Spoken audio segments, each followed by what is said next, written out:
all the modern shooter games go. No, seriously, what the fuck happened when the current console generation started? Because modern shooter games have all but disappeared. And no, recycling Call of Duty 4 doesn't count as new, because that's like the YouTube author using a different dildo and saying he's not new to go fucking himself. Now, the gameplay in the background is obviously not mine, since I didn't buy Infinite bullshit, although it was tempting to buy that shit just to play this game. And I know there are reports of a standalone Call of Duty 4 Remastered finally coming in June, but I'm not going to get into that. So, gameplay in the background is from Grim Reaper. And I think I forgot to mute motherfuckers in the lobby or some shit, because if you hear some squeaker kids, that's in his video. That's not my audio. That's him fucking that shit up, man. Anyway, I tried to lower that shit, but in case you hear them, y'all can blame Grim Reaper over that one. Also, I gave him some shit for using the ACOG on the M16, because that shit does not need it, man. Fuck me. I ran the Silence MP5 on downpour all day long, man. You know, the rainy weather, the shitty visibility, it really showed how badly people relied on the radar back in the day when this game was in style, just to find people to kill them. So that shit brings back memories as well. Anyways, this has been a really dry wasteland for most modern shooter games over the past couple of years. We've only had a handful of games that have stood around, because just look at the list since the new consoles have launched. Call of Duty alone has put 4 games on the newest console, starting with Ghost, of course. Although that was set in a more alternate type reality in this motherfucker, it was probably the closest to a modern shooters we've gotten from franchise in the past couple of years. After that, Sledgehammer went with Future Warfare, or Advanced Warfare, whatever you want to call that shit. Treyarch went fucking full retard with Black Ops 3, and Infinity Ward said, fuck physics. We're just gonna go all out and make a fucking science fiction game. I mean, they didn't even try to make something believable. They just slapped the name Call of Duty on a piece of shit and thought people would buy that motherfucker. Now, we're back to Sledgehammer Games, and we're going back to World War II, which in all honesty is a much needed break from all the future shit. Now, on a side note, a few months ago, I said that Sledgehammer was screwed, because if they were going to be doing Advanced Warfare 2, that game was going to be a flop. Luckily, they're not doing that. It seems that they had a World War II shooter game in the works, and it's really been a number of years since Call of Duty did a World War II game. World at War was the last one, but I'll talk about that a little bit later in this video. Activision's other major moneymaker is Destiny, and while certainly not just a shooter game, it's certainly a first-person shooter game with more content than just multiplayer, but obviously, that's a straight sci-fi game with no basis in reality. Call of Duty's biggest competitor has always been Battlefield, coming from DICE Studios. DICE has put out a few more modern shooters on this console generation with Battlefield 4, and then I think they helped on Hardline. Visceral did Hardline, right? If I'm not mistaken on that motherfucker. But anyway, both games were current shooters. Hardline took a cops and robbers approach to the game, but they had to delay their launch because of some technical problems. And even when they finally did launch, they still had technical problems, but that's another issue. I'm not going to talk about that shit. I'm not sure if that series is going to continue, but at least it wasn't in the fucking future. The most recent Battlefield game was Battlefield 1, or a World War I game. I believe I briefly mentioned the difficulties of covering a World War game in my last Hipfire commentary video from ACA Phantom, but that's a difficult war to do a story on, mainly because there are so many moving parts to that war. You need to cover quite a bit of content and go over a good portion of it. I mean, every fucking empire was evolved in the early 1900s in that motherfucker. You have the German Empire, the Ottoman, the Russian, the French Empire. You had mass genocides, executions, and at the end of the war, it divided up Europe into new territories and new countries. That shit was a mess, but hey, let's make a fucking video game about it. Either way, it's not a modern shooter game, and all the footage from that game is probably more action than actually happened in the actual wars. Most of that shit was trench-to-trench warfare, but I'm not going to get into that bullshit.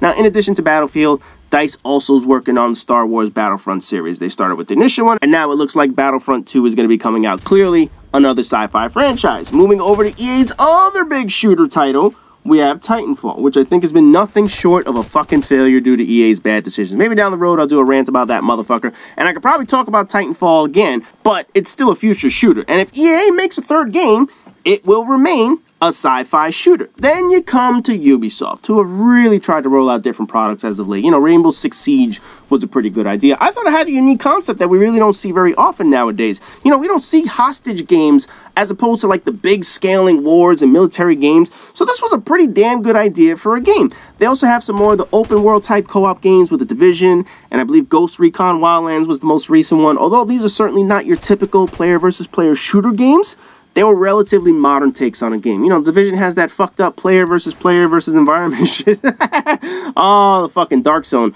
But the tone of that game clearly falls into modern, maybe like a little slightly futuristic motherfucker, but it's certainly not fucking Infinity Ward's bullshit. Wildlands was all about co-op, but that was certainly a modern effort on an open co-op game. But ultimately, the modern shooter games of me shooting a motherfucker in the face with a current weapon of war, it's sort of been a dying breed, you know, between lightsabers and superpowers and giant fucking robots. It's all been a bunch of bullshit nowadays, man. Battlefield has been the main source of content for current wars, but as you can see, even they needed to change things up every now and then, and they went back to World War I. Ubisoft creates modern world shooters only for people to ignore that in favor of other products.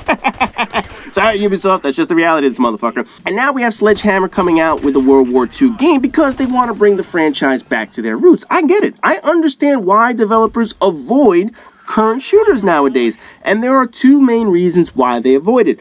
First off, is the controversy of a current conflict. No matter how you slice it, there are essentially 2 to 3 enemies that you can only really use. Russia is always an easy target, mainly because if there is any country that would give the United States or NATO allied countries a fight, they would be the ones. So Russia is always an easy bad guy to choose.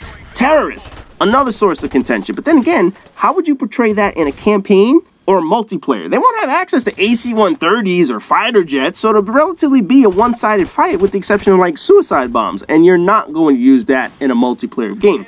China is probably the only other superpower you would probably put up a fight, but they're not jumping into wars anytime soon. After all, half of our shit is made in China anyways, and you know they'll provide us the crap version of our weapons. Ain't that the last shit you want to see? You have a bulletproof vest on, you about to go all Leroy Jenkins in this motherfucker, and that shit on the back says made in China. They ain't even fucking spelled China wrong. Fuck that, I ain't doing that shit, man.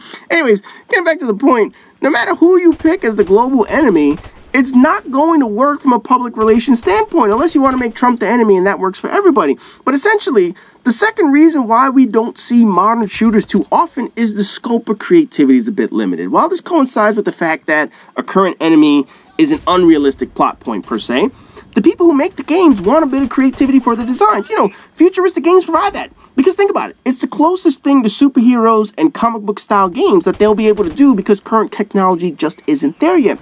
All future games can give you those superpowers like invisibility, teleporting, seeing through walls, fucking space bullets, wall running like fucking Spider-Man and shit. You can ask players to turn their brains off for a few minutes, suspend all belief in physics for a minute to allow this game a chance to show off its creativity. That's what developers want. Unlike historical wars, which already provide you the context and certainly the results, a non-existing war gives a writer creativity needed to invent an original storyline. Obviously, we know who won World War I and what happened. We know who won World War II and when it happened. Well, except for Treyarch, who 10 years later want to say that they made a typo in World at War. Man, that's some typo. You picked the wrong island, the wrong year, and the wrong month. Yeah, what seems more likely? You make 3 fucking typos or you don't know history. I'll go with option B, Trebek. Fuck that shit, man. So aside from rewriting history or completely fucking up history like Treyarch does, there are only so many literary liberties you can take with an actual war. You could certainly spin a story off with a character within a war, but it's not going to differ much from other games. You know, current wars can certainly be creative in their writings. I mean, we could just make Donald Trump the ultimate Russian spy and show how clueless and useless he is as president. And then he can start shitty wars on his stupid decisions. Fuck me, this sounds like the greatest fucking idea ever, but essentially, that's all you can really do with modern shooter games. So future wars provide a bit of leeway for writers to make something unique, hence why it's become so popular. But like any other genre, if you do the same thing over and over and over and over again, fans are going to get bored, and this was a good chance for Sledgehammer to do something different. Personally, I'm actually surprised Activision didn't force them into an Advanced Warfare sequel, because the timing of their next game and the planning of their next game would have occurred around the same time that Black Ops 3 released. I'm surprised Activision didn't see the popularity of Black Ops 3 and force Sledgehammer to do another futuristic sequel, but instead, somewhere along the way, Infinity Ward's space bullshit game must have been known in the background, and that sort of triggered Sledgehammer to do something a little bit different. That way they weren't doing 4 futuristic games in a row. Taking it back to World War II is not a bad idea, especially since Battlefield just went back to doing World War I. That really sets the tone for revisiting historical wars. At least we're not flying in space or having jetpacks strapped to our asses, so the futuristic game burnout will not be a huge problem at the release of this game. Being Call of Duty is going to hurt it enough. Now, let's be honest, man. After how many years, you know the burnout is setting in on this motherfucker. Now, although I would rather play a current and modern shooter because I like Call of Duty and I feel it excels in that time frame, a return to World War II is not a bad idea. And I'll wait for more details before I make a decision whether or not to buy it or skip it again. Because if I do skip this Call of Duty, you know I'm not buying next year's when it comes to Treyarch. Hell fucking no. Fuck them shit. That'll be another goddamn year without Call of Duty, which is not a bad thing. because I seem to have filled my time with Destiny in this motherfucker and their search for more money. But otherwise, the modern shooter game has really been missing for the past couple of years. Battlefield has really been the one series that has been able to do it, but otherwise we haven't really seen much from Call of Duty because they've really skipped out on that shit, sticking with the future in this motherfucker. So going back to World War II, certainly not a bad thing, but eventually I want to see some more modern shooters. Anyways, that does it for this video. As always, rate, comment, subscribe, and all that good shit, and I'll see you guys in the next video.